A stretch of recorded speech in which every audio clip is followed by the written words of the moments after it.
Álgebra clase 16. Prolegómenos a la teoría de números es el capítulo introductorio al bloque de teoría de números que vamos a ver. Comprende esta clase divisibilidad, máximo común divisor, coprimalidad y resolución de ecuaciones diofánticas. Bien, empezamos por definir divisibilidad. Vamos a llamar o a tomar dos números enteros A y B. Vamos a decir que A divide a B y lo vamos a notar de esta manera. Si, solamente si existe un número entero, también C, tal que puedo expresar a B como un producto entre ese número y A. Es decir, que puedo escribir a B como A por algún número entero. Es equivalente decir que A divide a B, a decir que B es múltiplo de A. También se utiliza que A es factor de B, se suele decir a veces. Pero bueno, lo más usual es A divide a B y también que B es múltiplo de A. Bien, vamos a empezar por un teorema importante que es el del algoritmo de la división. Lo primero que vamos a probar es la existencia.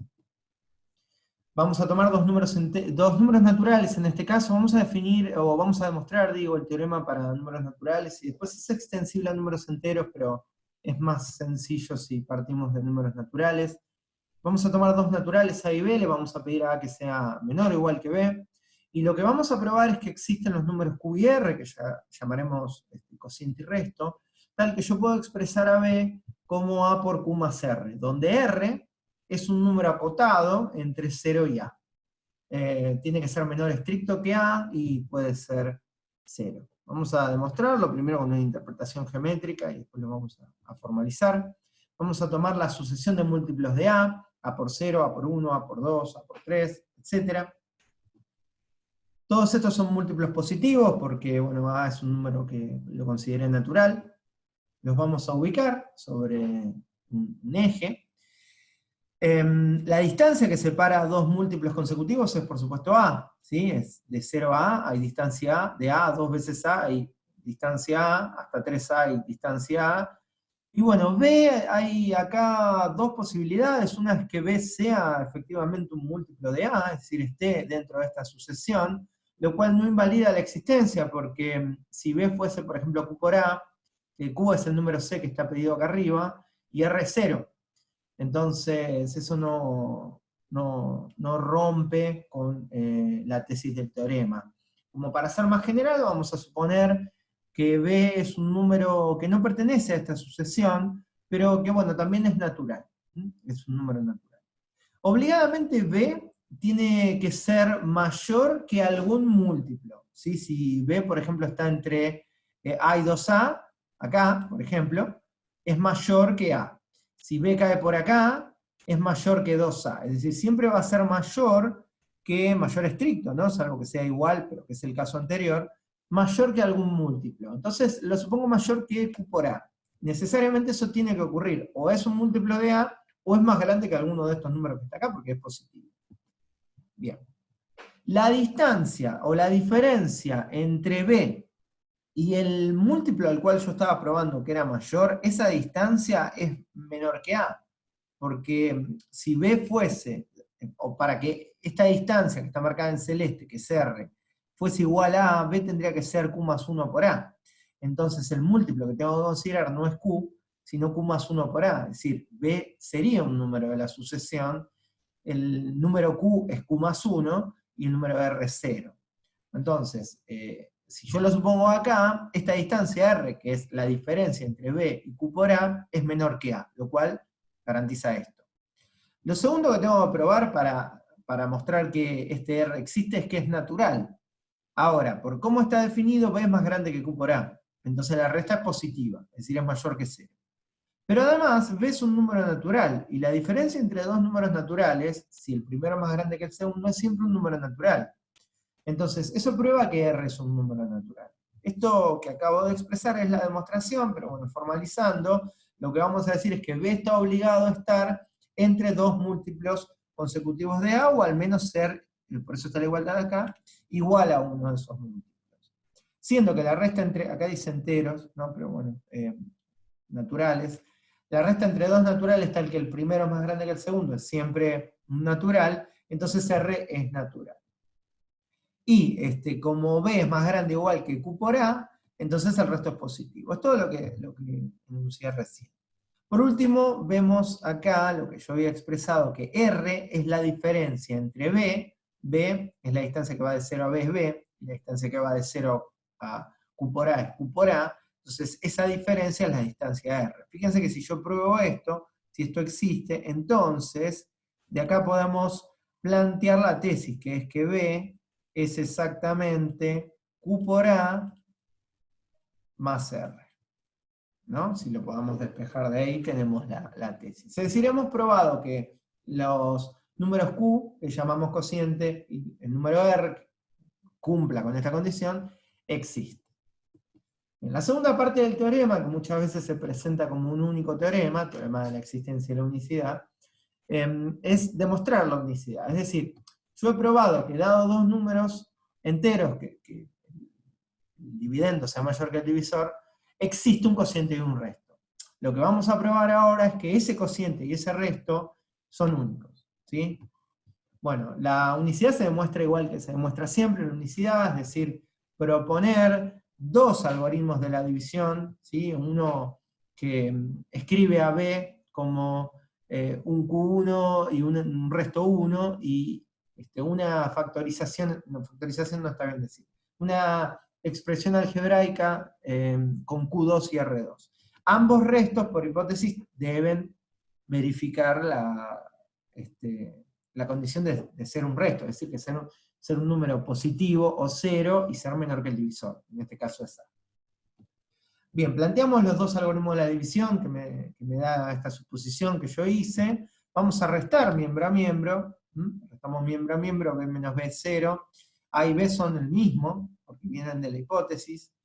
Acá me va a quedar, si yo escribo A por Q1 menos A por Q2, puedo sacar factor común A, y R1 menos R2 que está expresado. Vamos a pasar toda esta expresión para este lado, tendría que ser negativo acá adelante, pero ese menos lo introduzco al paréntesis, y por eso me queda, en lugar de Q1 menos Q2, Q2 menos Q1, ¿no? Repito, todo esto pasa negativo, y ese menos, al introducirlo al paréntesis, cambia los dos signos que están acá, y por eso me quedó Q2 positivo y Q1 negativo. Ahora bien, supongo que Q1 es más chico que Q2. ¿Qué implica eso? Que esto es positivo. Si Q1 es más chico que Q2, esta resta da un número positivo, ¿sí? Tanto Q1 como Q2, como R1, como R2 y A son números naturales, son números positivos.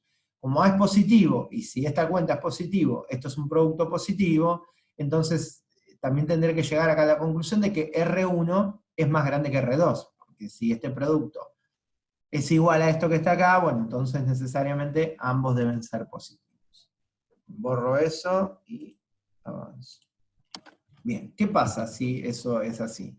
R1 menos R2, fíjense cómo está expresado esto está acá, ¿no? Y tengan en la cabeza la definición de divisibilidad que di en la diapositiva anterior. A por un natural da este número que es R1 menos R2. Entonces, R1 menos R2 es A por un número, es decir, R1 menos R2 es un múltiplo de A. Pero tenemos que R1 es un número más chico que A, eso está planteado acá. Y que R1 menos R2 tiene que necesariamente ser más chico que R1. ¿Por qué? Porque R2 es un número positivo. Si R2 pudiese ser negativo, bueno, existiría la posibilidad de que esto sea, por ejemplo, 2 menos 3, y esta cuenta es más grande que 2. Pero como R2 es un número positivo, no solamente positivo, sino que fíjense que por hipótesis es más chico que R1, entonces tiene que necesariamente ser más chico que R1. Y R1 es más chico que A. Entonces, ¿qué me dice esto de los extremos? Si esto es más chico que R1 y R1 es más chico que A, entonces R1 menos R2 tiene que ser más chico que A. Pero si es más chico no puede ser múltiplo. Entonces esto es un absurdo. ¿De dónde proviene este absurdo? De suponer que Q1 menos, de suponer que Q1 es más chico que Q2. Entonces Q1 no es más chico que Q2. Bueno, ¿qué va a pasar si yo supongo que Q1 es más grande que Q2? Bueno, voy a llegar exactamente al mismo absurdo, ¿sí? Porque esto es un número negativo, entonces esto también, pero me basta dar vuelta los términos para trabajar con números positivos y llegar exactamente a la misma conclusión. Entonces, por igual razonamiento, Q2 no puede ser más chico que Q1. Si Q1 no puede ser más chico que Q2, y Q2 no puede ser más chico que Q1, entonces la única posibilidad es que sean iguales.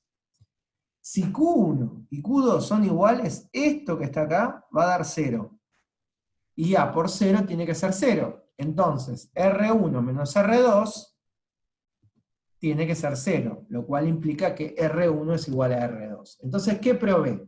Que Q1 es igual que Q2, que R1 es igual a R2, es decir, que la descomposición de los números según su algoritmo de la división es única. Y con los dos teoremas hemos probado que el algoritmo de la división existe y es único, para cualquiera sean los números B y A que cumplan con esta condición. Muy bien, esa es la tesis. Bien, un teorema más.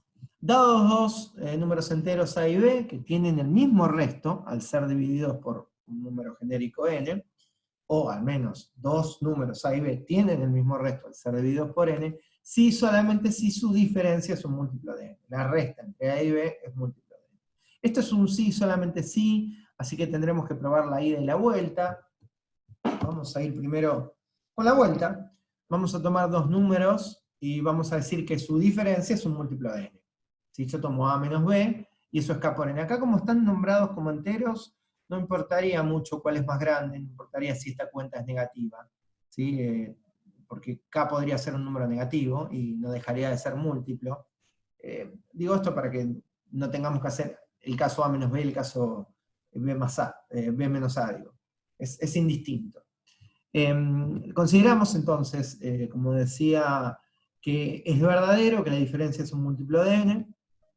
Tenemos que probar que tienen el mismo resto. Entonces, aplicamos el algoritmo de la división entre A y n. Es decir, tomamos los números A y n y los dividimos. Nosotros probamos hace un rato que van a existir Q y R, ¿sí? Que R necesariamente tiene que respetarse en un número o 0 o más chico que n. Y vamos a sustituir en la descomposición por el algoritmo de la división del número A en la hipótesis, ¿sí? Ahí donde está marcado el cuadrado violeta. Bien, me queda esto, n por q más r, menos b igual a k por n. Ajustemos esto un poquitito. El k por n lo pasamos restando para el primer miembro, b pasa sumando hacia el segundo miembro. Entre esta expresión y esta expresión sacamos factor común n. Y fíjense que lo que hice fue descomponer el AB en el algoritmo de la división, porque Q menos K es un número entero. Entonces, esto es el algoritmo de la división de B, donde N por Q es el Q menos R, Q menos K es el cociente, y R es el resto. ¿Pero qué resto me dio el algoritmo de la división de B? El mismo que A. ¿Sí? Entonces, tiene el mismo resto. He probado la vuelta del teorema. Bien, para la ida es mucho más sencillo, es trivial la ida, ¿sí? Yo tengo A y B y planteo que tiene el mismo resto al ser divididos por n. En este caso es verdadero que tiene el mismo resto. Q1 y Q2 no están obligados a ser iguales, pero sí R. Por eso no puse R1 y R2. Si restamos miembro a miembro, A menos B es n por Q1 menos n por Q2, sacamos factor común n, y R menos R, como son iguales, da 0. Y bueno, ya está. La diferencia es un natural o un entero por n, es decir, es múltiplo de n. Fíjense que es mucho más sencillo. Bien, definimos máximo común divisor, es algo que todos conocemos. Tomamos dos números naturales A y B, o dos enteros, en el caso sería lo mismo. El máximo común divisor es el número más grande que divide a los dos. El número más grande que es divisor de A y que a la vez es divisor de B, es el máximo común divisor. Se escribe de varias maneras, nosotros lo vamos a escribir así, entre paréntesis y separados por dos puntos, esa es la notación que vamos a utilizar. Bien, hay distintas herramientas de cálculo del máximo común divisor, o el máximo divisor común, como está abreviado ahí. Una de ellas plantea que si yo tomo dos números naturales, entonces el máximo común divisor entre A y B es el mismo que entre la diferencia entre ellos dos y el número más chico, si B es más grande que A en este caso, ¿no? Si B es más grande que A, B le resto A y tomo A, entonces quizás es más sencillo calcularlo acá que acá. O al revés, si A es más grande que B. En lugar de hacer B menos A, si A es más grande que B, hago A menos B y me quedo con B. Es decir, me quedo con la diferencia y con el más chico. Un ejemplo de esto, como para que no quede tan en el aire, si yo quiero calcular el máximo común divisor entre 60 y 35, tiene que ser el mismo que entre 60 menos 35 y 35. Bueno, 60 menos 35 es 25. Entonces ahora, el máximo común divisor entre 25 y 35, si es que no lo sacan ya, porque es más fácil de ver, puedo volver a aplicar el método, es decir, tomar el más grande, restarle el más chico, 35 menos 25 y 25, es decir, entre 10 y 25, acá, fíjense que es mucho más fácil calcular acá que acá arriba, y es el mismo, sin embargo. Si lo ven acá ya lo pueden contestar, y si no, volvemos a aplicar una vez más el método. Al más grande le restamos al más chico, entre 25 menos 10 y 10, es entre 5 y 10. Bueno, ya ahí es evidente, no obstante se puede volver a aplicar y hacer el más grande menos el más chico, 10 menos 5 es 5, y ahora ya es evidente, porque entre dos números iguales, el máximo común divisor es dicho número. Entonces, entre 60 y 35, el máximo común divisor es 5. Antes de avanzar, quiero hacer una aclaración, porque después lo vamos a usar quizás en algún teorema.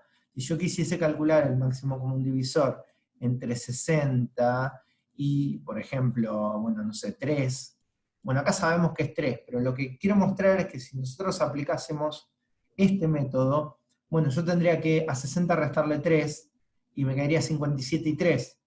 Entonces podría volver a restar 3, porque sigue siendo 3 el más chico. Entonces en realidad, por ahí me convendría restarle a 60 n veces 3, mientras esto siga siendo positivo, y 3. Es un corolario del método que vimos recién, ¿no? Podríamos restarle 19 veces 3, por ejemplo, ¿no? que es 57, y ya me quedaría entre 3 y 3, que es 3. Para no tener que irlo repitiendo varias veces. No puedo aplicar eso acá porque a 60 le puedo restar, no le puedo restar 2 veces 35 porque me queda negativo. Bueno, avanzo. Bien, otra forma de calcular el máximo común divisor tiene que ver con lo que acabo de expresar, que es el algoritmo de Euclides. Euclides probó que si yo aplico el algoritmo de la división entre los dos números a los cuales yo le quiero calcular el máximo común divisor, considerando que B es más grande que A, ¿no? Por supuesto, va a existir Q y van a tener un resto.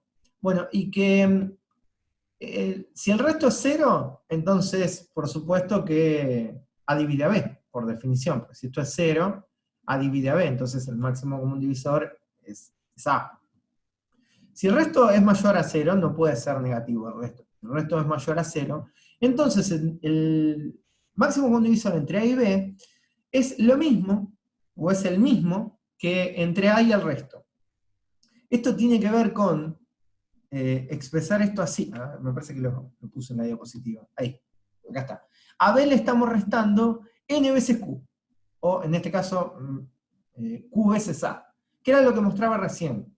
Yo podría ir restando una vez A, dos veces A, tres veces A, cuatro veces A, mientras sea positivo, hasta que sea lo más chico posible. Bueno, ese es el resto. Entonces, consecuencia de lo que vimos recién, es que yo podría, en lugar de ver cuántas veces le tengo que restar a B, cuántas veces le tengo que restar a A, directamente calcular el resto y calcular el máximo común divisor entre A y R1. ¿Y en qué podría pasar en este caso? Bueno, si R1 es 0, ya está. Ya lo obtengo el máximo común divisor. Si no, bueno, se achicaron los números. Entre A y B son números más grandes que A y R1. R1 es un número más chico que A. Entonces ahora yo puedo volver a aplicar el algoritmo de la división. No entre A y B, sino entre A y R1. A es más grande que R1. Entonces, existe un cociente y un resto 2, donde el resto 2 es más chico que R1, pero es positivo. Entonces ahora, el máximo común divisor entre A y R1 es el máximo común divisor entre R1 y R2. Bien, si R2 es 0, bueno, por lo mismo que recién, no la misma justificación que recién. Si R2 es 0, ya lo encontré, el máximo común divisor, es R1. Y si R2 no es 0, vuelvo a aplicar el procedimiento. Calculo el máximo común divisor entre R1 y R2, aplicando otra vez el algoritmo de la división entre R2 y R1, dividiendo a R1 y R2 y calculando un resto 3. ¿Cuántas veces lo tengo que hacer eso? Bueno, lo puedo hacer hasta que en algún momento el máximo común divisor, o bien sea evidentemente un número muy sencillo de calcular, o alcance el resto 0. Tarde o temprano el resto 0 lo voy a alcanzar, y el último resto que no sea 0 es el máximo común divisor. Bien, vamos a ver un ejemplo de esto, porque así con tantas letras por ahí es difícil de ver. Supongamos que queremos calcular entre 336 y 66. Bien, lo primero que tengo que hacer es plantear esto que está acá, el algoritmo de la división entre 336 y 66, y ver qué resto me da. Bueno, fíjense que da resto 6. Entonces ahora necesito calcular el máximo común divisor entre 66 y 6, que bueno, creo que es evidente que es 6, pero supongamos que no lo vemos. Como no me dio 0 el resto, vuelvo a aplicar el algoritmo de la división entre 66 y 6. Es decir, divido 66 y 6 y calculo el resto. Este resto sí es 0. Entonces, el resto anterior, que fue 6, es el máximo común divisor. Una vez que alcanzo el 0, el resto anterior es el máximo común divisor. Bueno, esto por supuesto, este método, el de la diapositiva anterior, es un método práctico si yo tengo números chiquitos. Si yo tengo números grandes, este es mucho mejor. Y más corto sobre todo, menos iteraciones. Bueno, ¿qué es una ecuación diofántica? Es una ecuación que tiene dos incógnitas, que tiene esta estructura y que tanto los coeficientes como las variables son números enteros. Es decir, A es un número entero, B es un número entero, C es un número entero, y me interesa saber los x y enteros que resuelven esta ecuación. X y no pueden ser, por poner caso, fracciones. Bien, lo primero que vamos a demostrar es el teorema de la existencia de soluciones, es decir, cuándo existen soluciones. Vamos a introducir esto planteando este teorema, ¿sí? o planteando esta condición. Si A y B tienen por máximo común divisor al número D, entonces existe una combinación lineal de A y de B que me lleva a D. Bueno, no sé si lo dije del todo claro. Esto recuerden que indica máximo común divisor. Entonces el máximo común divisor entre A y B es D. Por ejemplo, en el caso anterior habíamos probado que entre 336 y 66 era 6. Bueno, lo que dice este teorema es que existe una combinación lineal, existen dos números x y enteros, tales que hacen que esta cuenta me dé el máximo común divisor. ¿Sí? Es decir que va a haber un número por el primero más un número por el segundo que me dé el máximo común divisor. Esto es lo que vamos a probar. Bien, por el algoritmo de la división entre A y B, si yo divido A y B, existe un cociente y un resto. El resto R1 tiene que ser menor que A y ser mayor que C. Esto lo podemos reescribir. Nosotros vamos a tomar esta expresión entera y pasarla restando, y me queda el resto de R1 despejado ahí. Bien, el máximo común divisor por el algoritmo de Euclides entre A y B es igual que entre A y R1. Entonces le aplicamos el algoritmo de la división a A y a R1. ¿Sí? Entre A y R1. A ver, ahí me quedaron mal las diapositivas. Entre A y R1 es esto que está acá. Tengo un R2. R2 cumple con la condición de ser más chico que R1 y que me va a permitir hacer una reescritura similar a esta. Y el máximo común divisor entre A y B, que es igual a el que es entre A y R1, es igual también al que es entre R1 y R2. Bien, vamos a sustituir en R1, que es este despeje que hicimos acá, en el segundo algoritmo de la división, B menos A por Q. Me queda así, ¿no? Ahí en R1 sustituimos B menos A por Q. Bien, hacemos distributiva de Q2, B por Q2, menos A por Q1 por Q2, más R2. Reescribimos, despejamos R2 de acá, ¿sí? Este B por Q2 la pasamos hacia el primer miembro restando, y menos A por Q1 por Q2 lo pasamos sumando hacia el primer miembro que está acá. Tenemos factor común A entre este y este, así que lo podemos expresar de esta manera. Y bueno, como Q1 existe porque proviene de un algoritmo de la división, y Q2 existe porque proviene de un algoritmo de la división, todo este número existe. Y todo este número también existe. Bien. Es probable, por el algoritmo de Euclides, que R2 sea el máximo común divisor. Si R2 es el máximo común divisor, ya probé el teorema. Porque fíjense que este sería X y este sería Y. Y alguien me podría decir, ¿y qué pasa si R2 no es el máximo común divisor? Bueno, entonces aplico nuevamente el algoritmo de la división y me va a quedar una igualdad con R3. Entonces he probado el teorema. Y si R3 no es el algoritmo no es el máximo común divisor, bueno, lo vuelvo a aplicar para obtener un R4. Esto me garantiza a mí que tarde o temprano voy a alcanzar el máximo común divisor, porque el máximo común divisor es un resto. Es el último resto diferente de 0. Entonces esto prueba que existe una combinación lineal que me lleva hasta el máximo común divisor. Esto no prueba la existencia de las soluciones de una ecuación diofántica. Acá quizás sería mejor decir que este teorema habla de la existencia de la combinación lineal que resulta el máximo común divisor. Bueno, ahí abajo dice lo que expresé recién, que hay un resto que tarde o temprano va a ser el máximo común divisor. Vamos a definir coprimalidad primero, porque lo vamos a utilizar, ¿sí? Vamos a decir que dos números A y B son coprimos si su máximo común divisor es 1. Se suele escribir en aritmética con este símbolo que se usa en geometría para perpendicularidad. Y consecuencias del teorema anterior, es decir, de que todo par de números se puede expresar como una combinación lineal que resulte en su máximo común divisor, y de esta definición que les acabo de dar, es que D es la menor combinación lineal posible. Cualquier combinación lineal que nosotros planteemos con dos números va a tener como números enteros estamos hablando, ¿no? O naturales, porque habría que agregar el módulo, siempre es más grande que el máximo común divisor. Si el máximo común divisor es la combinación lineal positiva más chica que utiliza los números A y B. Si son coprimos, entonces la mínima combinación lineal es 1, porque el máximo común divisor es 1. Entonces, como es la más chica, bueno, me tiene que dar 1. Bien, si A y B son números coprimos, entonces las potencias son también coprimas. Si 2 y 3 son coprimos, 2 al cuadrado es coprimo con 3 al cuadrado, 2 a la quinta es coprimo con 3 a la quinta, etc. Si A a la n divide a B a la n, entonces A divide a B. Por ejemplo, si 2 al cubo divide a 6 al cubo, entonces 2 divide a 6. Bien, todo esto, los dos primeros son consecuencias de la definición, pero los de abajo se pueden demostrar, si no es difícil de probar. Si A es coprimo con B, este último es importante. Si A es coprimo con B y A divide un producto entre B y C, entonces A tiene que dividir a C. Por ejemplo, si 2 es coprimo con 3, que lo es, y 2 divide algún número, que es un múltiplo de 3, por ejemplo, a 12, que se puede expresar como 4 por 3, entonces 2 tiene que dividir a 4, que por supuesto que lo hace. ¿Está?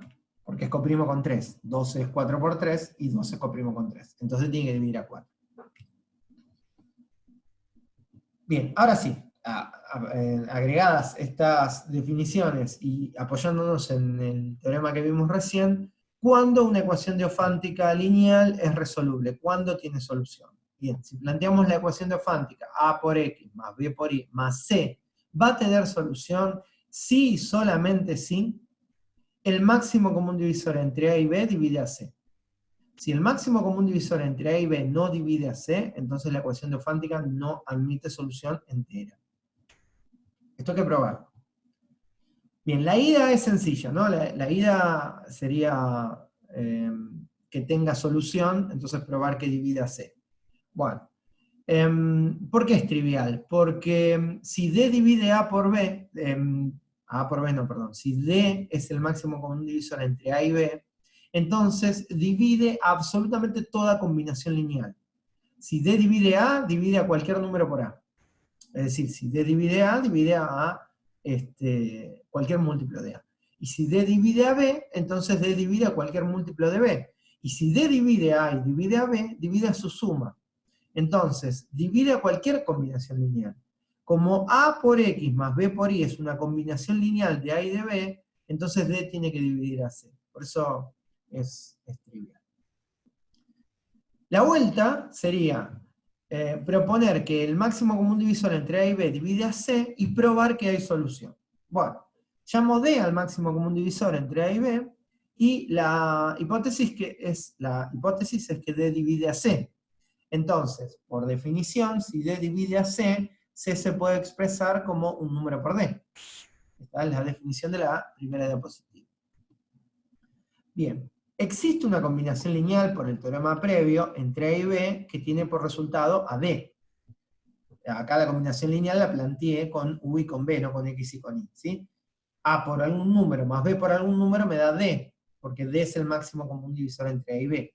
Pero fíjense que D por K me da C. Entonces, si yo multiplico miembro a miembro por K, y aplico, digamos, las distributivas y las asociativas convenientes, asocio K por U, asocio K por B, y K por D me da C por hipótesis, entonces fíjense que todo esto que está acá, K por U, es un entero, producto de enteros. Y K por B es un entero, que es producto de enteros. Entonces K por U es mi X, y K por B es mi Y. Es decir, hay al menos una solución. Esto prueba que K por U y que K por B son soluciones a la ecuación diofántica. Ahora, son soluciones particulares. ¿Por qué?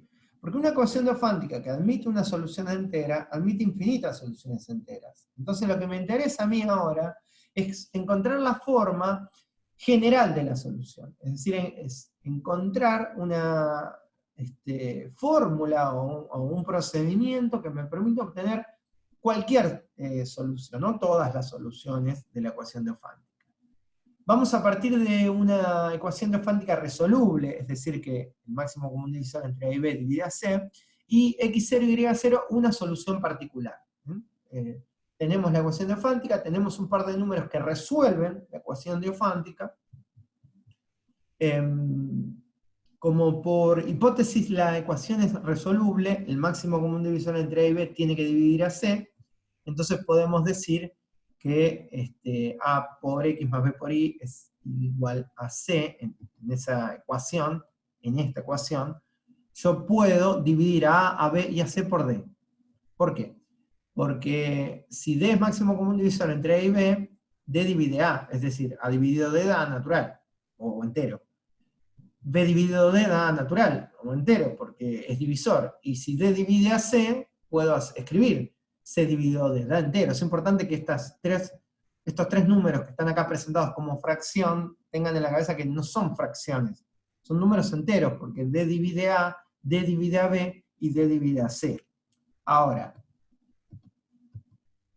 como D es el divisor común más grande de A, y D es el divisor común más grande de B, entonces el resultado va a ser A dividido D, y el resultado va a ser B dividido D, es un número coprimo.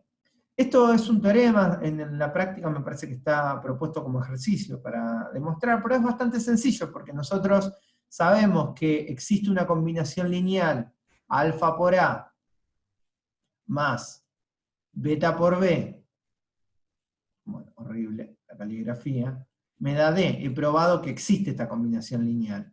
Bueno, si dividen todo miembro a miembro por D, van a ver que acá le va a dar 1. Y si me da 1, quiere decir que los números son coprimos. Los números B dividido D y A dividido D son coprimos por la definición que les di en esa diapositiva que decía corolarios.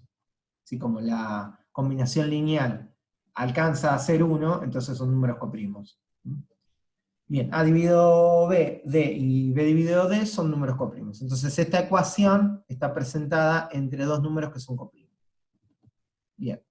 Considero la solución particular. ¿Qué quiere decir que la solución sea particular? Que si yo la reemplazo en X y en Y, satisface la igualdad. No importa si lo reemplazo arriba o lo reemplazo abajo, porque son ecuaciones equivalentes. Entonces, si yo reemplazo X0 acá y Y0 acá, esta igualdad es verdadera. Muy bien, vamos a restar miembro a miembro estos dos. C sobre D menos C sobre D va a ser 0, y entre estos dos vamos a sacar factor común B sobre D, y entre estos dos vamos a sacar factor común A sobre D, me va a quedar lo que está escrito ahí abajo. Bien, vamos a tener esto en cuenta. Fíjense que voy a pasar toda esta expresión hacia allá restando, ¿sí? Fíjense lo que me quedó acá, está marcado porque vamos a sacar dos conclusiones de esto. Primero, que este número divide a toda esta cuenta. Y segundo, es que, cambio el color, es la definición de divisibilidad, recuerden, que este número divide a toda esta cuenta, que es lo que está acá abajo. Ahora bien, por el corolario que les dije que era importante, como arriba, acá arriba, en la parte que está escrito en rojo, como este número divide a este producto, pero no divide a B sobre D porque son coprimos, tiene que dividir al otro. Como este número divide un producto, pero no divide a uno de sus factores, tiene que necesariamente dividir al otro.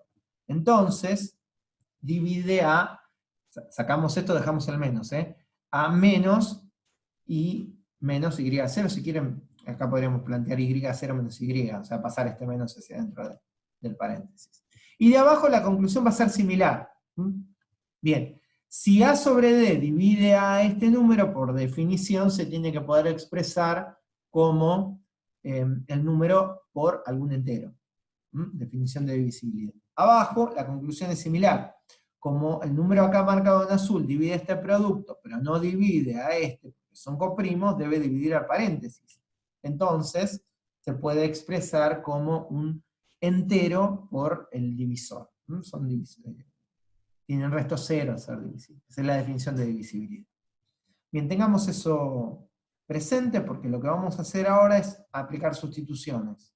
Vamos a sustituir todo esto esperen que voy a borrar. Ahí está. En lo que está recuadrado en celeste, vamos a sustituir el paréntesis con el signo menos por A sobre D por K1. O sea, este menos con este paréntesis por A sobre D por K1 me queda lo que está acá abajo. Y en el primer miembro, todo este paréntesis con B sobre D por K2, acá. Fíjense que A sobre D por B sobre D es el mismo producto que está acá B sobre D por A sobre D, porque el producto entre enteros es conmutativo. Entonces se puede simplificar. ¿Cuál es la conclusión? Que K1 es igual a K2. El número que está acá arriba como K1, el número que está acá abajo, son iguales. Tengamos eso en la cabeza porque lo vamos a usar. Lo dejo todo ahí. Bien. Vuelvo a esto que está recuadrado en celeste. Si recordemos que los números K, que están acá marcados, acá y acá, ¿sí? Son iguales. Bien. En ese recuadro violeta, ¿sí? Que es este que está acá, vamos a aplicar la sustitución. En lugar de escribir este paréntesis, vamos a escribir esto. Acá no está marcado, pero ven que acá está el signo menos, entonces este signo menos que está acá afuera también va a desaparecer cuando aplique la sustitución. Es la misma sustitución que hicimos para llegar hasta acá. De acá, X0 era un número dato, porque es la solución particular. A y B son datos de la ecuación, y D es el máximo común divisor, que es calculable, porque A y B lo tengo. Entonces la única incógnita es X, de ahí. Vamos a despejar X.